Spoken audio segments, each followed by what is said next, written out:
Selamat petang, salam sejahtera. Isu hangat pagi ini, pegawai bank sahkan lebih RM45 juta dipindahkan ke akaun peribadi bank Najib. Berita sepenuhnya, Mahkamah Tinggi di sini hari ini diberitahu bahawa sejumlah RM45.8 juta telah dipindahkan ke dalam akaun peribadi M-Bank Datuk Seri Najib Tun Razak melalui Vista Equity International Partners Ltd Barbados antara Oktober dan Disember 2014.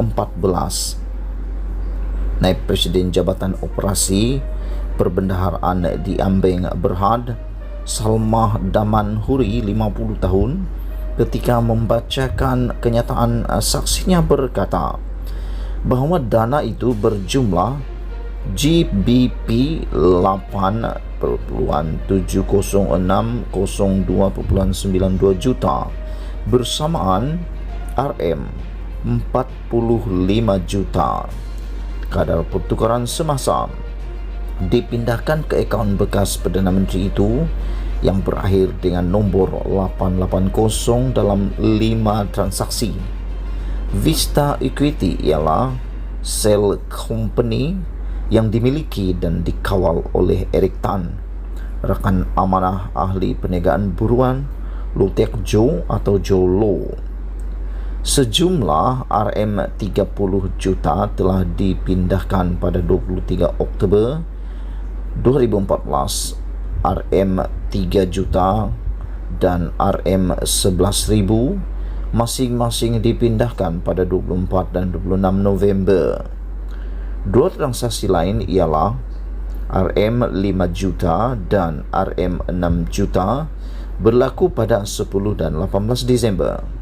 Kata saksi pendakwaan ke-23 itu, semasa perbicaraan bekas Perdana Menteri berhubung penyelewengan dana RM2.3 bilion daripada 1MDB.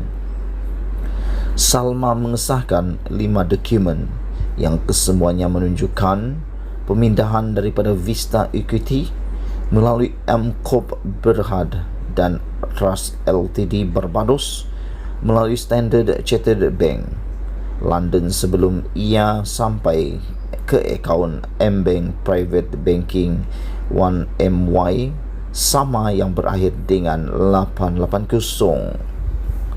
Semasa pemeriksaan balas oleh Peguam Najib Wan Aizuddin Wan Mohamed, Salmah mengakui bahawa Bank Negara atau M-Bank tidak menunjukkan apa-apa tanda amaran red flag semasa semua urus niaga itu berlangsung. Beliau seterusnya berkata, beliau tidak sedar bahawa akaun yang berakhir dengan 880 itu adalah milik Najib pada masa itu dan beliau hanya mengetahuinya semasa siasatan oleh pihak berkuasa.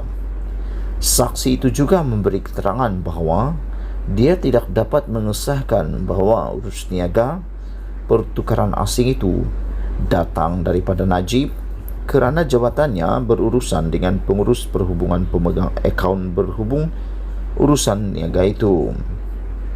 Sementara itu, semasa pemeriksaan semula oleh pihak pendakwa raya kanan DPP Datuk Seri Gopal Sri Ram, saksi itu berkata biasanya bank akan menghantar penyata kepada pelanggan pada hujung bulan untuk memaklumkan pelanggan mengenai jumlah baki dalam akaun mereka.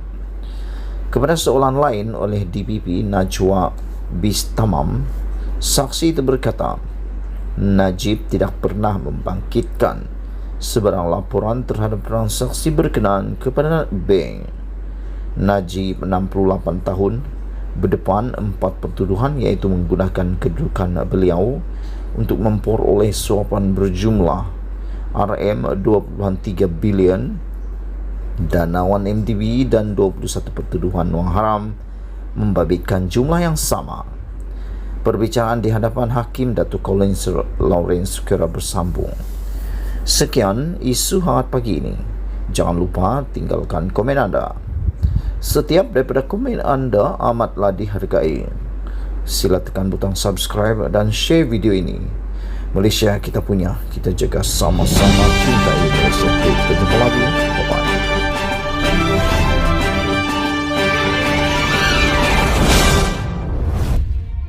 Selamat petang, salam sejahtera. Isu hangat petang ini, Malaysia masih berhutang RM13.3 bilion angkara Najib.